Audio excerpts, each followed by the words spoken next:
Trading is a high-performance activity, and like all high-performance pursuits, our state of mind impacts how we feel about our trading and the decisions that we make. Many beginner traders will overlook trading psychology and see it as unimportant or an unnecessary extra or luxury, if you like. However, trading psychology is extremely important. In this video, I'm going to discuss 3 of the most common trading pitfalls, how you can identify them, and offer some potential solutions to deal with them if you're experiencing them. I hope you enjoy this video. The first common trading pitfall that people make is the fear of missing out. This trap is when we might see a currency move that has already taken place and we feel after the event that we just have to be part of it. It may have been a central bank who changed their forward guidance and the market is pricing in a fundamental shift for that currency. The price may have moved 300 points and, impulsively, we might simply enter a position in order to avoid missing out. You see, the reason to enter was the fear of missing out on what looks like a great trade. The reality is, in many cases, we then would have to watch as price endured a 150-point drawdown and we have capital unnecessarily tied into a position that is now in the red because we bought at the top or sold at the bottom. We then may later be angry that we were not patient enough to wait for a pullback and get a far better price. So one of the ways of dealing with this common trading pitfall is to consider scaling into a position.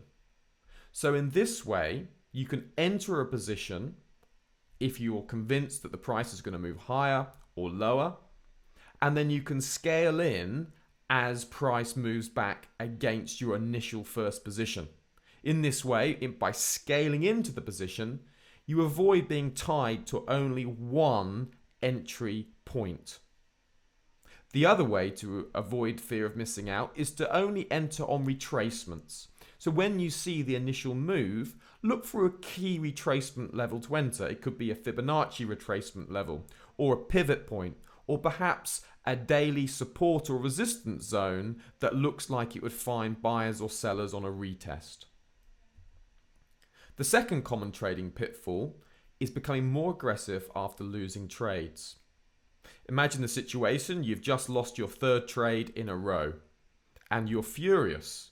Your instant reaction is a mixture of revenge and regret. And of course, you may not see it like that, but you're trying to get revenge. Your heartbeat has increased. You feel angry. An aggressive response can often lead to a hastily planned trade that's entered quickly and spontaneously, which in turn may lead to further unnecessary losses. So perhaps you might want to set a time limit after a number of losing trades. Perhaps you could put a limit to the day. If you lose 2 or 3 trades on an intraday basis, you're going to stop trading for that day. Perhaps you could set an equity cap that if you lose a certain amount of equity, you're going to stop trading for a certain amount of time. Sometimes just putting space in between the last losing trade and your next trade can be enough to stop an aggressive response to a losing trade. A third common problem is moving of stop losses. Maybe you've had a good run recently, you've made steady profits, then you enter a trade and it starts to approach your stop loss.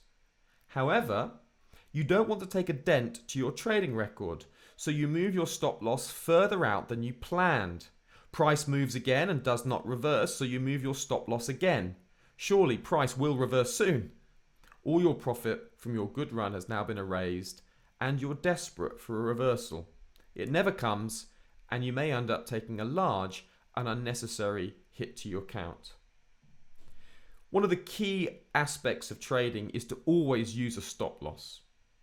And when you've set your stop loss, always put it in an area where you think, if my stop is hit, that means I'm incorrect on the basis for my trade.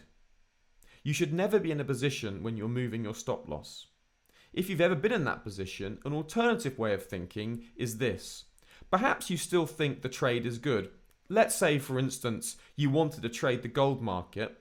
You were convinced that there would be gold buyers coming into that market. You were looking at a medium-term trade over 1 to 3 days. Price pulled back, you entered, and then your stop loss was hit. Now, you may be tempted to have moved that stop loss as price went down, especially if you thought the gold market would still find buyers, when an alternative is look for another entry point. So perhaps you could say, look, I'll look for an entry point further down. By entering once or maybe twice, you avoid having an unnecessarily large stop loss. So by having a second opportunity, you may still find the buyers that you were expecting, but you've limited a very large loss.